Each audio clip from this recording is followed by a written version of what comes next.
السلام علیکم ورحمۃ اللہ وبرکاتہ۔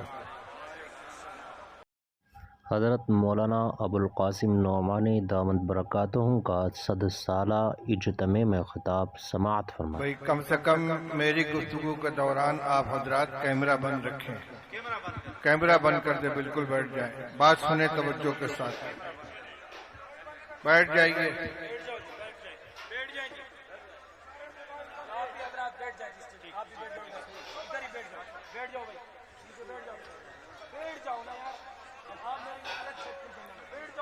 الحمد لله نحمده ونستعينه ونستغفره ونؤمن به ونتوكل عليه ونعوذ بالله من شرور أنفسنا ومن سيئات أعمالنا من يهده الله فلا مضل له ومن يضلله فلا هادي له ونشهد أن لا إله إلا الله وحده لا شريك له ونشهد أن سيدنا ومولانا محمدا عبده ورسوله صلى الله تبارك وتعالى عليه وعلى آله وأصحابه وبارك وسلم تسليما كثيرا كثيرا. أما بعد فقد قال النبي صلى الله عليه وسلم يوشك الأمم أن تداعى عليكم كما يتداعى الآكلة إلى قصعتها. قالوا ومن قلة نحن يومئذ يا رسول الله؟ قال بل أنتم يومئذ كثيرون ولكنكم غثاء كغثاء البحر ولكنكم غثاء كغثاء السيل ولينزعن الله من قلوب عدوكم المهابة منكم وليقذفن الله في قلوبكم الوهن. قالوا وما الوهن يا رسول الله؟ قال حب الموت، حب الدنيا وكراهية الموت، أو كما قال رسول الله صلى الله عليه وسلم. صدر محترم، علماء کرام، برادران اسلام، حاضرین مجلس، اس وقت یہ فقید المثال اجتماع جو جمعیت علماء اسلام کے 100 سالہ جشن کے نام پہ منعقد کیا جا رہا ہے، اور تاحد نگاہ اہل ایمان کا یہ ٹھاٹھے مارتا ہوا سمندر کل سے پوری دنیا کے منتخب اور نمائندہ اکابر و مشائخ کی گفتگو سن رہا ہے. اس ناکارہ کو دارالعلوم دیوبند کی خدمت کے حوالے سے اس اجتماع میں حاضری کا حکم ملا اور مختصر وقت کے لیے حاضری کی سعادت حاصل ہو گئی. میرے بھائیوں، اس وقت میں کوئی بہت لمبی گفتگو نہ کر کے حالات حاضرہ کے تناظر میں امت مسلمہ کی کیا ذمہ داریاں ہیں اور جن حالات سے پوری امت مسلمہ دوچار ہے ان سے نکلنے کے لیے اور ان صبر آزما حالات میں ثابت قدم رہنے کے لیے کس نسخہ کیمیا کی ضرورت ہے، کتاب اللہ اور سنت رسول اللہ صلی اللہ علیہ وسلم کی روشنی میں چند باتیں آپ کے سامنے عرض کروں گا. جو صورتحال پوری دنیا میں ہے یہ کوئی غیر متوقع چیز نہیں ہے. حضرت نبی اکرم صلی اللہ علیہ وسلم نے بہت پہلے اس کی پیشین گوئی فرما دی تھی کہ ایک وقت ایسا آئے گا جب دنیا کی ساری قومیں مسلمانوں کے خلاف اس طرح متحد ہو جائیں گی اور اس امت کو نقصان پہنچانے کے لیے ان کو زخم دینے کے لیے، ان کو ٹھیس پہنچانے کے لیے، بلکہ ان کا وجود ختم کرنے کے لیے اپنے باہمی نظریاتی، مذہبی، سیاسی، سماجی اختلافات کے باوجود ایک مسئلے پہ سب متفق ہو جائیں گے کہ اسلام اور مسلمانوں کے خلاف ان کا ایجنڈا ایک ہوگا۔ یہ وقت آئے گا، اور آپ نے بڑی محسوس مثال دے کر سمجھایا کہ ایک وقت آئے گا کہ ساری قومیں مسلمانوں کے خلاف اس طرح ایک دوسرے کو دعوت دیں گی جس طرح دسترخوان پہ کھانے کے لیے کوئی جماعت بیٹھی ہو اور اپنے ساتھیوں کو آواز دیتے ہیں، آؤ یہ ڈش بہت لذیذ ہے، یہ سالن بہت عمدہ ہے، ذرا یہ بھی لے لو، ذرا یہ بھی چکھ لو۔ اس طرح مسلمانوں کو لقمہ تر بنانے کے لیے ساری کی ساری قومیں آپس میں ایک دوسرے کو دعوت دیں گی۔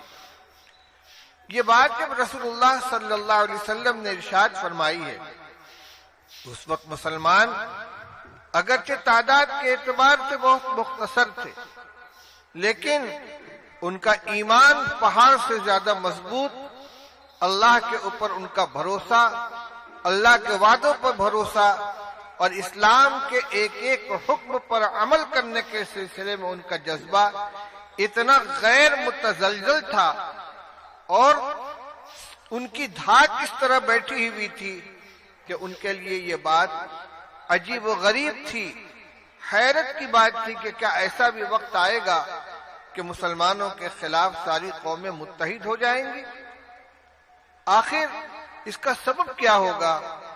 انہوں نے خیال کیا کہ شاید مسلمان اس زمانے میں تعداد کے اعتبار سے بہت تھوڑے ہوں گے۔ تو بعض صحابہ نے پوچھا، وَمِن قِلَّةٍ نَحْنُ يَوْمَئِذٍ یا رسول اللہ، کیا اس زمانے میں ہم لوگ بہت تھوڑے ہوں گے؟ ہمارے دشمن زیادہ ہوں گے، ہم کم ہوں گے، بہت کم ہوں گے؟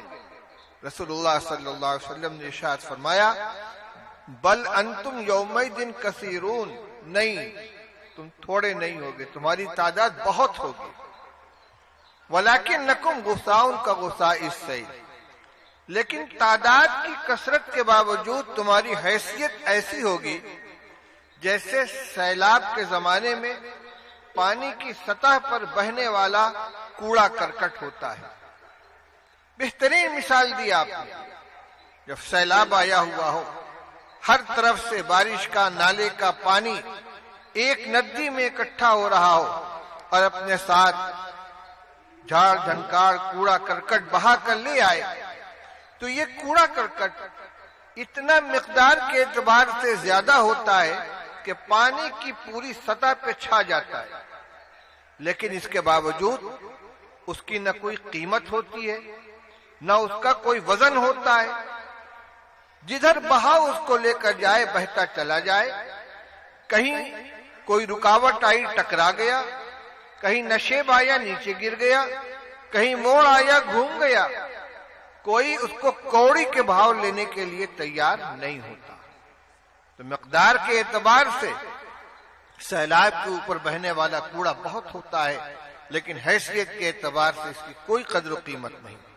تو رسول اللہ صلی اللہ علیہ وسلم نے فرمایا کہ جس زمانے کا میں تذکرہ کر رہا ہوں، اس زمانے میں مسلمان تعداد کے اعتبار سے بہت ہوں گے، لیکن حیثیت وہی ہوگی جو سیلاب کے اندر پانی کی سطح پر بہنے والے کوڑے کرکٹ کی ہوتی ہے۔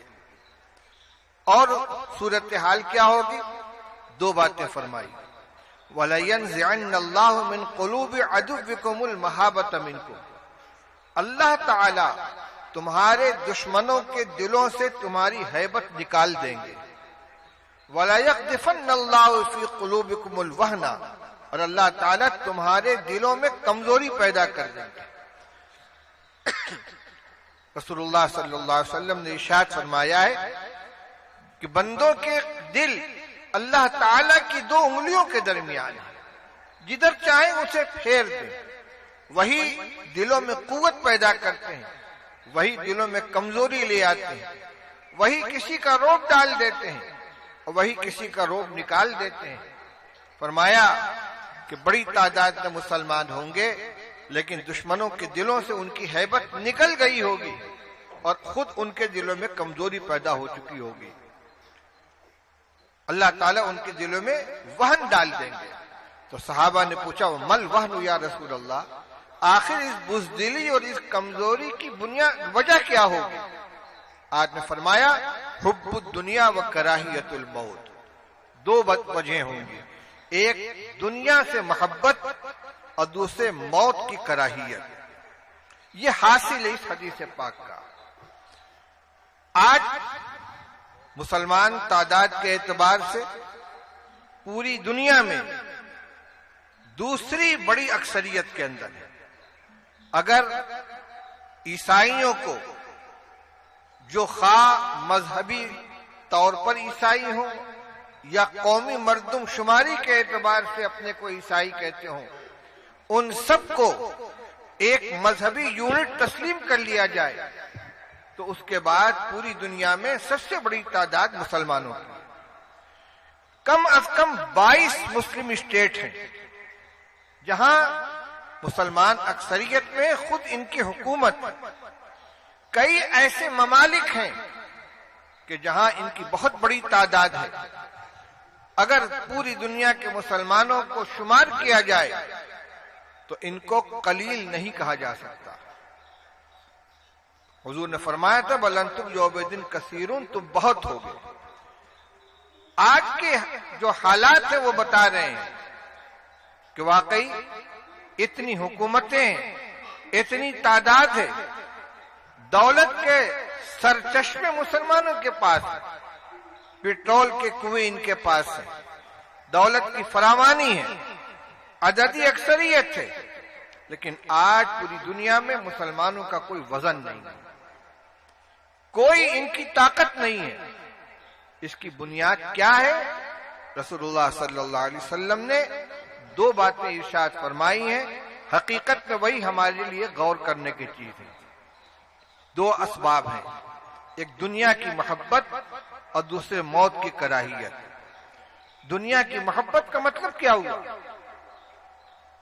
2 چیزیں ہیں.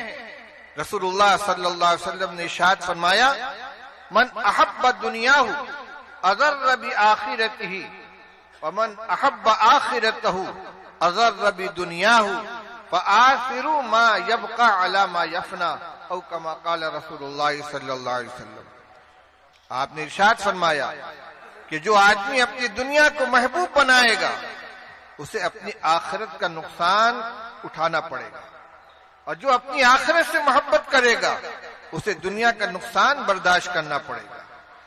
دونوں چیزیں برابر اور یکساں طور پر اس کے ہاتھ لگ جائیں، دنیا کے اعتبار سے بھی کوئی نقصان نہ ہو اور آخرت کی بھی مکمل کامیابی حاصل ہو جائے، یہ ہو نہیں سکتا. دونوں میں تقابل ہے. کرنا کیا ہے؟ فرما آثروا ما یبقى علی ما یفنى. جو چیز ختم ہو جانے والی ہے اس کو اس چیز کے اوپر ترجیح دو، جو چیز باقی رہنے والی ہے اس کو ترجیح دو اس چیز کے اوپر جو ختم ہو جانے والی ہے. یعنی آخرت کی کامیابی، وہاں کی سرخروئی، وہاں کی عزت جن چیزوں سے حاصل ہو سکتی ہے ان کو اختیار کرو. آپ نے ارشاد فرمایا حب الدنیا راس کل خطیئۃ. دنیا کی محبت ہر خطا اور ہر گناہ کی بنیاد ہے. آدمی جھوٹ کیوں بولتا ہے؟ بے ایمانی کیوں کرتا ہے؟ حقوق طلب کیوں کرتا ہے؟ خونریزی کیوں کرتا ہے؟ کوئی نہ کوئی دنیاوی منفعت اس کے پیش نظر ہوتی ہے. اور اسلامی تعلیمات، شرعی احکام، ان پر عمل کرنا دشوار کیوں ہو جاتا ہے؟ اس لیے کہ ان اعمال کا جو صلہ آخرت میں ملنے والا ہے، ان پر جو کامیابی کا فیصلہ ہے اللہ تعالیٰ کی طرف سے، وہ ہماری نگاہوں سے اوجھل ہو چکا ہے. اس لیے میرے بھائیوں، رسول اللہ صلی اللہ علیہ وسلم نے جہاں آنے والے حالات کی پیشین گوئی کی ہے وہیں مرض کی بھی نشاندہی کی ہے. اور جب مرض کی نشاندہی ہو گئی تو اسی کے ضمن میں اس کا علاج بھی آ گیا کہ آج ہمیں سب سے پہلی بات یہ ہے کہ مسلمانوں کو اپنی زندگی میں تبدیلی لانے کی ضرورت ہے. وہ تبدیلی کیا ہوگی؟ اسی ضمن میں ایک بات اور عرض کرتا چلوں.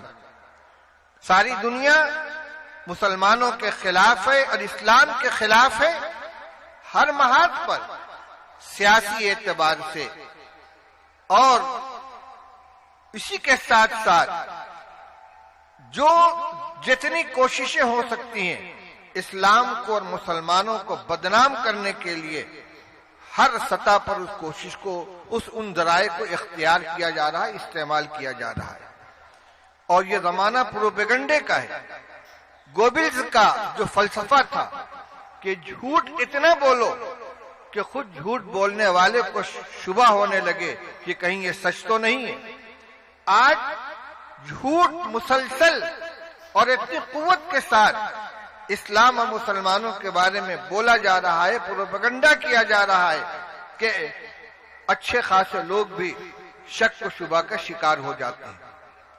بڑی عجیب و غریب بات ہے کہ کچھ دنوں پہلے دیندار مسلمان، داڑھی ٹوپی کرتا والے، معزز، قابل اعتماد سمجھے جاتے تھے، اور آج ماحول ایسا بنا دیا گیا ہے کہ جو دینی شکل و صورت والے، داڑھی کرتا والے ہیں، دیندار لوگ ہیں، ان کو مشکوک قرار دے دیا گیا، اور جن لوگوں کو پہلے ناقابل اعتماد سمجھا جاتا تھا آج وہ قابل اعتماد ہو گئے۔ یہ نتیجہ اس پروپیگنڈے کا۔ کبھی مسلمانوں کو دہشت گرد کہا جاتا ہے، کبھی مدارس کو دہشت گردی کا اڈا کہا جاتا ہے، لیکن ہماری طرف سے اسلام کی، مدارس کی اور مسلمانوں کی صحیح تصویر پیش کرنے کی کوشش جس سطح پر ہونی چاہیے وہ نہیں ہو رہی ہے۔ مثبت جواب یہ ہے کہ ہم اپنی عملی زندگی ایسی بنائیں کہ ہمیں دیکھ کر لوگ ہم سے اسلام کو سیکھیں، ہم سے اسلام کو جانیں۔ یہ مختصر ہے، میں زیادہ تفصیل کے ساتھ گفتگو نہیں کر پاؤں گا، لیکن ہمیں زندگی گزارنے کا جو طریقہ عطا کیا گیا ہے، کچھ تو وہ اعمال ہیں جن کا تعلق ہماری اپنی ذات سے ہے، عبادات ہیں، طاعات ہیں، فرائض و واجبات ہیں، کچھ محرمات ہیں، کچھ کرنے کے کام ہیں، کچھ نہ کرنے کے، لیکن اس کے ساتھ ساتھ بہت سے اعمال اور معاملات اور اخلاق وہ ہیں جس میں مسلمان اور غیر مسلم کی کوئی تمیز نہیں ہے، ہر ایک کے ساتھ ہمیں یکساں معاملہ کرنا ہے۔ مثال کے طور پر تجارت میں دیانتداری اور ایمانداری کا معاملہ، کسی کے ساتھ ہمارا لین دین ہو رہا ہو، اس کو اطمینان نہ کہ یہ مسلمان ہے، لہذا اس سے ہم کو کوئی دھوکہ نہیں ہوگا، اس سے کوئی نقصان نہیں پہنچے گا۔ اسی طرح پڑوسیوں کے ساتھ حسن اخلاق کی جو تعلیم دی گئی ہے، رسول اللہ صلی اللہ علیہ وسلم نے ارشاد فرمایا، واللہ لا یؤمن، واللہ لا یؤمن، واللہ لا یؤمن، قیل من یا رسول اللہ، قال من لا یامن جارہ بوائقہ، فرمایا کہ بخدا وہ مسلمان نہیں، بخدا وہ مسلمان نہیں، بخدا وہ مومن نہیں۔ پوچھا گیا کون یا رسول اللہ؟ فرمایا جس کا پڑوسی اس کی اذیت سے محفوظ نہ رہے۔ اتنا کوئی امتیاز نہیں ہے کہ وہ پڑوسی مسلمان ہے کہ یہودی ہے کہ عیسائی ہے کہ اور کسی مذہب سے تعلق رکھنے والا ہے، جو پڑوسی ہے، پڑوسی ہونے کی بنا پر ہمارے حسن سلوک کا وہ مستحق ہے۔ اسلام نے تو فرمایا کہ پڑوسی کی بھی مختلف قسمیں، الجار ذی القربى والجار الجنوبی والصاحب بالجنب۔ ایک پڑوسی وہ ہے کہ جو پڑوسی بھی ہے، رشتہ دار بھی ہے، ایک پڑوسی وہ ہے کہ جو صرف پڑوسی اور اجنبی ہے، اور ایک وہ شخص ہے کہ جو مستقل پڑوسی نہیں ہے، تھوڑی دیر کے لیے آپ کے پہلو کا ساتھی بن گیا ہے۔ ایک ٹرین میں آپ سفر کر رہے ہیں، آپ کی سیٹ پر آپ کے بغل میں جو شخص بیٹھا ہوا ہے، فلائٹ میں آپ سفر کر رہے ہیں، آپ کے بازو میں جو آدمی بیٹھا ہوا ہے وہ آپ کا پڑوسی ہو گیا۔ اسلام کے علاوہ کسی نے یہ حق چند منٹ کے پہلو میں بیٹھنے والے کو نہیں دیا ہے، یہ قرآن کی تعلیم ہے۔ آپ یہ محسوس کریں کہ ہمارا مذہب ان کو یہ سکھلاتا ہے. اس کو یہ بات محسوس ہونی چاہیے کہ ایک اجنبی شخص کے مقابلے میں، ایک دوسرے کے مقابلے میں مسلمان کے بغل میں بیٹھنے میں مجھ کو عافیت ملے گی، راحت ملے گی. رسول اللہ صلی اللہ علیہ وسلم نے اس کا بھی حق بیان فرمایا ہے، قرآن نے اس کا حق بیان فرمایا ہے. ہمارے بغل میں ایک شخص نماز پڑھ رہا ہے، حکم یہ ہے کہ بازو کو نرم رکھو. آپ کے بغل میں جو نمازی کھڑا ہوا ہے تو اتنے ٹائٹ مت رہو کہ اس کو تکلیف ہو، خود دب جاؤ. سجدے میں جاؤ تو تھوڑا سمٹ جاؤ.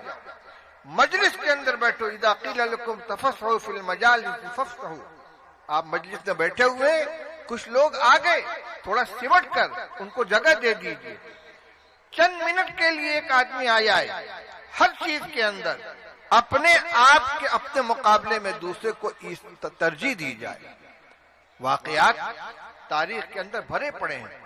امام ابو حنیفہ رحمۃ اللہ علیہ کے زمانے میں ان کا ایک غیر مسلم پڑوسی تھا، یہودی، جو شراب پیتا تھا، اور رات کو جب شراب میں دھت ہو کر گھر میں آتا تو وہ شعر پڑھا کرتا تھا، اذاعونی وای فتن اذاعو لیوم کریہۃ وسداد صغری. لوگوں نے مجھے کھو دیا، مجھے ضائع کر دیا. اور کیسے جوان کو ضائع کر دیا جو جنگ کے دن اور سرحدوں کی حفاظت کے موقع پر کام آ سکتا تھا. ایک ترنگ کے اندر پڑھتا تھا. ایک مرتبہ گرفتار ہو گیا، پولیس اس کو پکڑ کے لے گئی. امام ابو حنیفہ رحمۃ اللہ علیہ کو خبر لگی.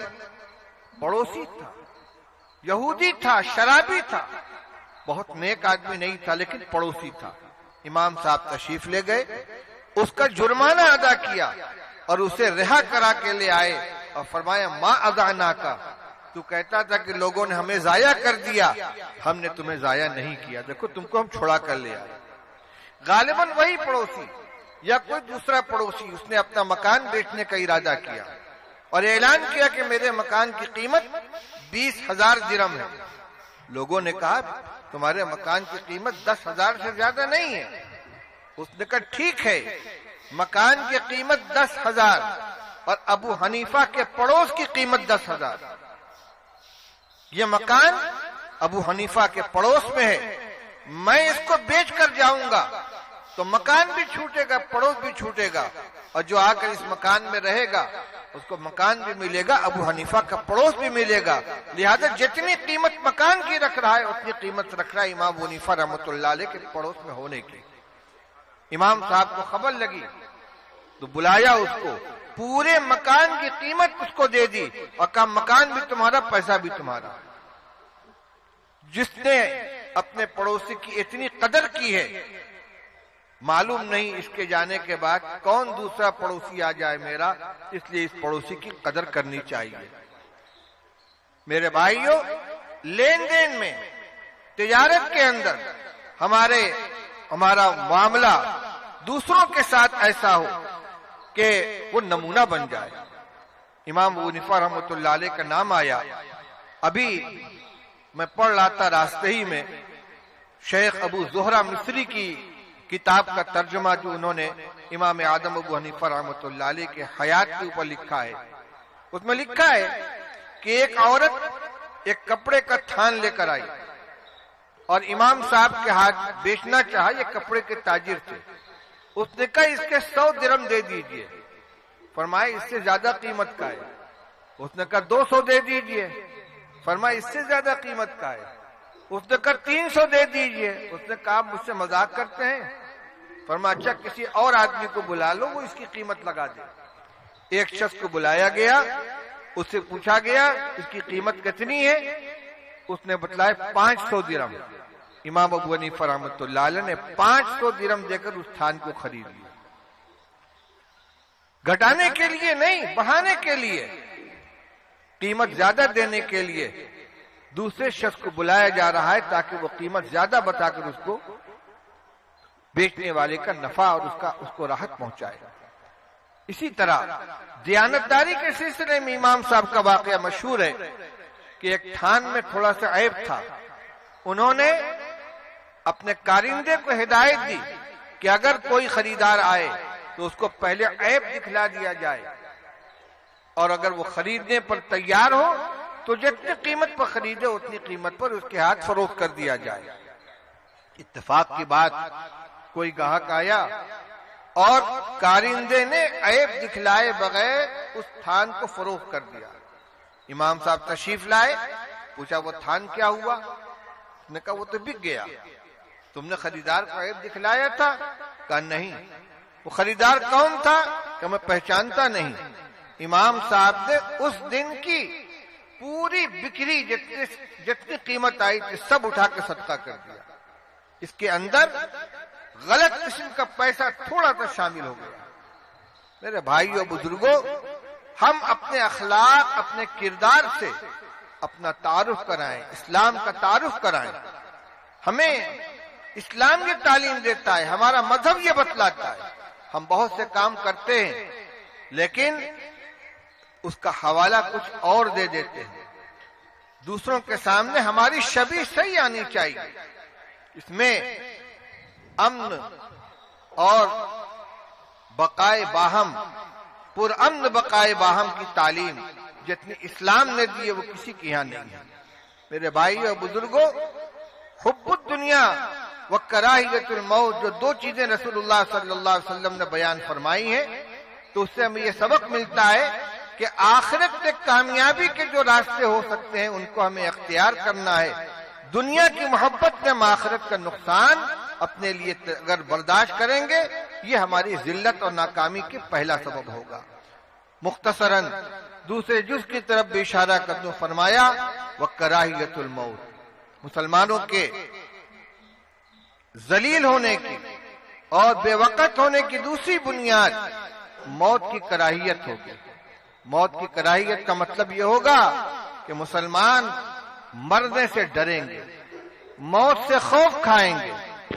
ایمان والے کا تو یہ عقیدہ ہے کہ جب دنیا میں انسان آتا ہے تو اللہ کی طرف سے ایک متعین عمر لے کر آتا ہے۔ بچہ جب ماں کے پیٹ میں ہوتا ہے وہی فرشتہ پوچھتا ہے ما اجلہ ما رزقہ، پروردگار اس کی روزی کتنی لکھی جائے، اس کی عمر کتنی لکھی جائے۔ اور دونوں کے بارے میں جو فیصلہ ہو گیا اس میں نہ عمر میں ایک لمحے کی کمی زیادتی ہو سکتی ہے، نہ رزق میں ایک دانے کی کمی زیادتی ہو سکتی ہے۔ اذا جاء اجلہم لا یستأخرون ساعۃ ولا یستقدمون، موت اپنے وقت پر آئے گی اور جہاں اور جس حال میں لکھی اسی طرح آئے گی۔ پھر ہم موت کا خوف اپنے اندر بیٹھا کر بزدلی اور کم ہمتی کے شکار کیوں ہوں؟ اس لیے مومن اللہ سے ڈرتا ہے اور موت پر اس کا یقین ہے، موت اپنے وقت پر آئے گی۔ وَلَوْ كُنْتُمْ فِي بُرُوجٍ مُشَيَّدَةٍ، 7 قلعہ کے اندر بھی اگر ہم محفوظ ہو جائیں اور اللہ کی طرف سے ہمارے مرنے کا وقت آ چکا ہے، طے ہو چکا ہے، اس کو ہم ٹال نہیں سکتے۔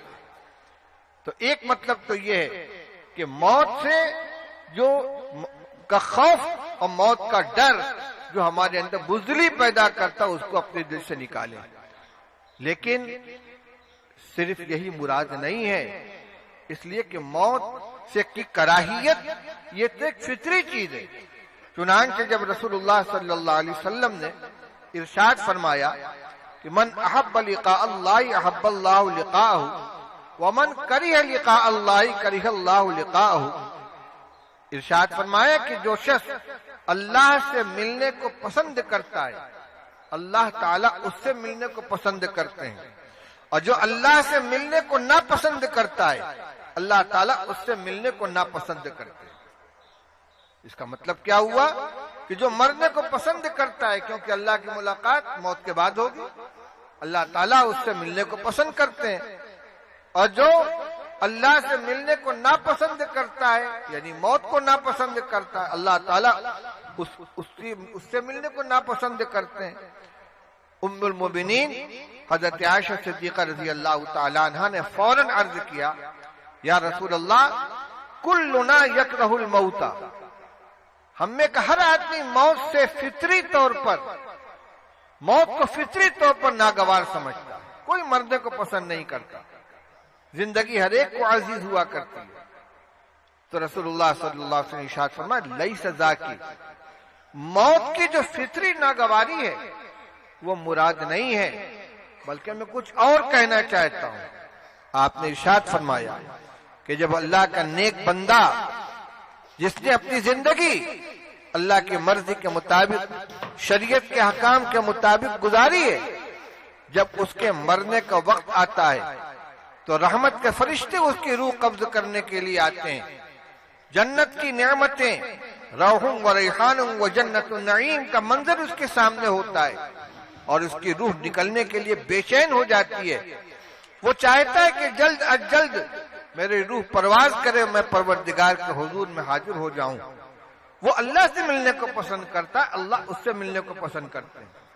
اور جو انسان فسق و فجور میں، اللہ اور اس کے رسول صلی اللہ علیہ وسلم کی مخالفت میں، بلکہ عملی بغاوت میں زندگی گزارتا ہے، جب اس کے مرنے کا وقت آتا ہے تو عذاب کے فرشتے آتے ہیں، عذاب کے ساتھ و سامان کے ساتھ، اور ان کو دیکھ کر اس کی روح بدن کے اندر پھڑپھڑاتی ہے، نکلنا نہیں چاہتی، اور وہ مرنے سے گھبراتا ہے، کیونکہ اس کے سامنے منظر ہوتا ہے کہ ادھر روح نکلی اور میں گرفتار کیا گیا، مجھے سزا ملے گی۔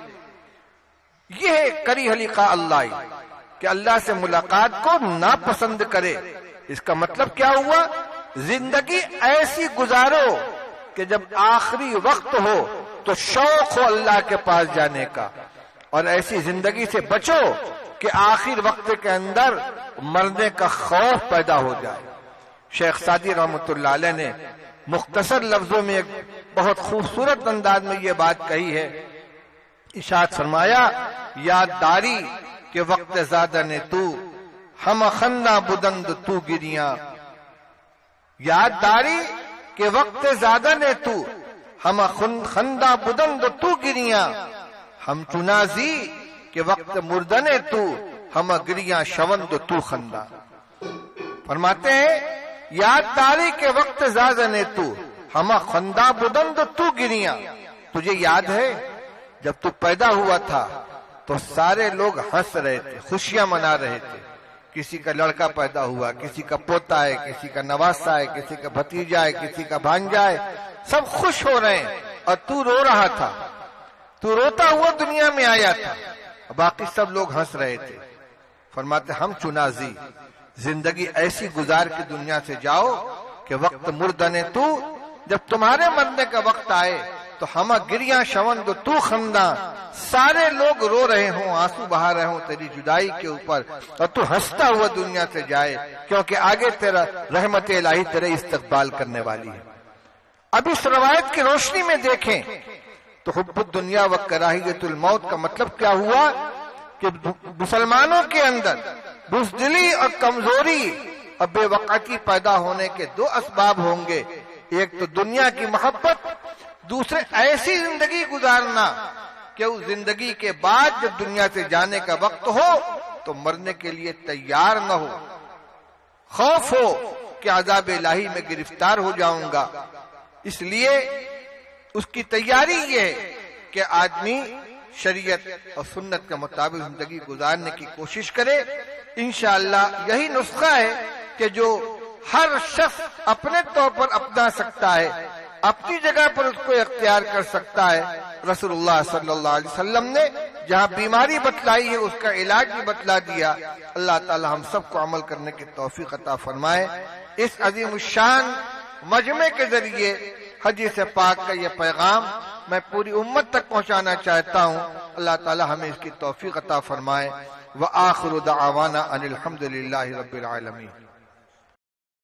ماشاءاللہ، اگر آپ کو یہ بیان پسند آیا ہو تو ایسی مزید ویڈیو دیکھنے کے لیے ہمارے چینل کو سبسکرائب کریں۔ السلام علیکم۔